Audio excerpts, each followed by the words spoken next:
Ako ano yung team. So, papalit muna tayo ng balat. Siguro Barbie doll. Okay, feeling ko Barbie doll. May naka-fairy.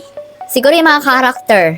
Oh, feeling ko Halloween. Halloween costume. Okay, tanggalin natin yung damit natin. Kailangan natin tingnan sila kung ano ba yung mga ginagawa nila. Dahil naka-pink sila, magpipink din tayo.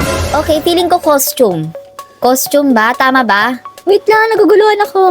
Eto, feeling ko yan. Baka cherry blossom. Nagpa-pants. Ganito. Okay. Okay, may Dora. Okay ba, cartoon characters? Darna na lang. Si Darna na lang gagayahin natin, guys. Darna or Jezebel? Pwede naman Jezebel na lang. Kung alam ko, tama ba itong ginagawa ko? Ayan. Orange tayo na kwintas. Okay, orange na headband. Ito na yung final look ko. Oh my God, hindi ko sure. Hindi ko sure kung tama ba to. Ang team ay... costume party! Oh my God! Tumama tayo! Oh my God, excited na ako. Oh my God, si Dora!